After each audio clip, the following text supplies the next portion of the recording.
দোকানের মতন মুচমুচে আর সুস্বাদু ফুলরি রেসিপি শেয়ার করব। নমস্কার বন্ধুরা, সীমাস কিচেনে আপনাদের স্বাগত। তাহলে আর দেরি না করে আসুন দোকানের মতন এই মুচমুচে আর টেস্টি ফুলরি আমি কিভাবে বানিয়েছি সেটাই আজকে আপনাদের সঙ্গে শেয়ার করি। একটা বড় পাত্রের মধ্যে নিয়ে নেব 1 কাপ বেসন, সঙ্গে মার্কেট থেকে কেনা চালের গুঁড়ো 1 চামচ, উপর থেকে 2 রকমের নুন, একটা পিঙ্ক কালারের নুন আর একটা বিট নুন, আর সঙ্গে 1 চামচ হলদি পাউডার, আর কালো জিরে হাফ চামচ জোয়ান, আর আগের থেকে কেটে রাখা কাঁচা লঙ্কা কুচি 2 চামচ। তবে ঝালটা বন্ধুরা আপনাদের নিজেদের স্বাদ অনুযায়ী দেবেন। আমরা একটু ঝালটা বেশি খাই বলে একটু বেশি দিয়েছি। আর সঙ্গে দিয়ে দেবো 1 চামচের 4 ভাগের 1 ভাগ, মানে 1 চামচের 1/4 অংশ খাবার সোডা, আর 2 চামচ জলের মধ্যে আমি হিং গুলে রেখেছিলাম, হাফ চামচেরও কম, মানে 2 চুটকি আমি হিং গুলে রেখেছিলাম, সেটা দিয়েছি হিঙ্গুলা জলটা। আর যে কাপের মাপে আমি বেসন নিয়েছিলাম সেই কাপের মাপেই হাফ কাপ জল, হাফের চাইতে একটু কম ছিল বন্ধুরা। এবার ভালো করে মিক্স করে নেব।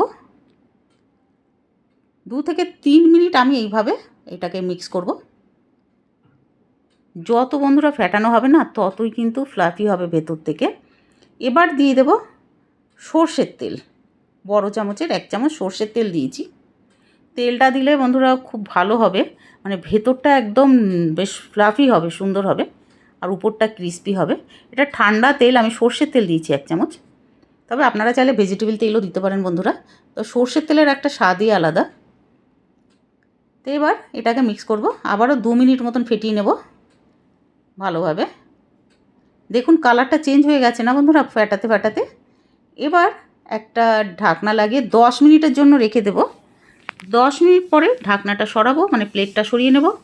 সরিয়ে এবার সঙ্গে দিয়ে দেবো আমি 1 চামচ মৌরি দিয়ে এবার হাত দিয়ে ফেটাবো, হাত দিয়ে ভালোভাবে ফেটাবো। দেখুন কিরকম পাতলা আর হালকা হয়ে গেছে বন্ধুরা, ফেটাতে ফেটাতে এইভাবে ফেটাতে হবে। দেখুন এবার ঠিক মতন হয়েছে কিনা দেখার জন্য আমি হাত দিয়ে দেখুন, এই যে এবার যদি ডাইরেক্ট নিচে পড়ে যায় তার মানে ভালো মতন ফেটানো হয়েছে। আর একটা চেক করে দেখাচ্ছি আপনাদের, 1 কাপ জলের মধ্যে একটু দিয়ে দেবো, যদি সঙ্গে সঙ্গে ভেসে ওঠে তার মানে পারফেক্ট হয়েছে ফেটানোটা। এই দেখুন ভেসে এসেছে, তার মানে ব্যাটার একদম পারফেক্ট। আরেক ড্রপ দেখালাম, এটাও ভেসে এসেছে। দেখুন বন্ধুরা পারফেক্ট ব্যাটার তৈরি হয়েছে। এবার তেল গরম করে নেব। তেলটা গরম প্রথমে করেছিলাম, তারপরে আমি লোতে করে দিয়েছিলাম, হাই ফ্লেমে গরম করে ফ্লেমটা তারপরে লোতে করে দিয়েছিলাম। এবার দিয়ে দেব একটা ডাবু হাতার মধ্যে করে, হাতাটা ধোবো তারপরে আবার দেব, এতে শেপটা ঠিকঠাক আসবে বন্ধুরা।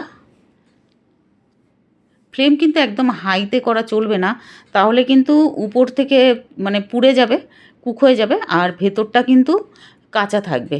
ভেতরটাও তো আমাদের সুন্দর করে এটাকে তৈরি করতে হবে, কুক করতে হবে না বন্ধুরা। এবার ফ্লেম আমাদের মিডিয়ামে আছে। তেলটা কিন্তু প্রথমে কিন্তু হাই ফ্লেমে আমি গরম করে নিয়েছিলাম কিন্তু বন্ধুরা, পরে তারপরে আমি দেওয়ার সময় লোতে করে নিয়েছিলাম। এবার মিডিয়াম ফ্লেমে উল্টে পাল্টে ভালোভাবে ভাজবো, এটাকে ফ্রাই করব। বন্ধুরা ভিডিওটা যদি ভালো লাগে প্লিজ লাইক করে দেবেন বন্ধুরা, আর শেয়ার করে দেবেন, আর নতুন বন্ধুরা হলে সাবস্ক্রাইব করে দেবেন, যাতে যখনই আমি নতুন নতুন ভিডিও আপলোড করব আপনারা দেখতে পারেন। এভাবে উল্টে পাল্টে ভালোভাবে ভাজবো বন্ধুরা মিডিয়াম ফ্লেমে। এটা বন্ধুরা খেতে এতটাই টেস্টি হয়েছে, মানে পুরো মার্কেটের মতন লেগেছে খেতে, দোকানের মতন। ছোটোবেলার কথা মনে পড়ে গেছে যে আমরা খেতাম, এখানে তো পাওয়া যায় না, তাই ঘরে বানিয়ে খেলাম, সেই স্বাদটা পুরো করলাম। এবার ভালোভাবে উল্টে পাল্টে ভেজে নেব মিডিয়াম ফ্লেমে, বারে বারে নাড়বো, আর নইলে কিন্তু পুড়ে যেতে পারে যদি বারে বারে নাড়া না হয়, উল্টানো পাল্টানো না হয়। পুরো যাতে ভালোভাবে হয়ে যায়, ইভেনলি ফ্রাই হয়ে যায় সব দিকটা। বন্ধুরা এটা খাওয়ার পরে কিন্তু কমেন্ট করে জানাবেন যে আপনাদের কেমন লাগলো এই ফুলুরিটা, মার্কেটের মতন হয়েছে কি না সেটাও জানিয়ে দেবেন একটু। এবার একটা প্লেটে তুলে নেব।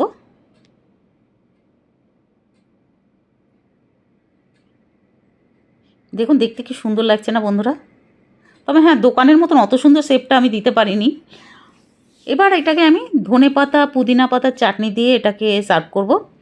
এই ধনেপাতা পুদিনা পাতার চাটনি আগে আপনাদের সঙ্গে শেয়ার করে রেখেছি। এটা দিয়ে দারুণ লেগেছে খেতে।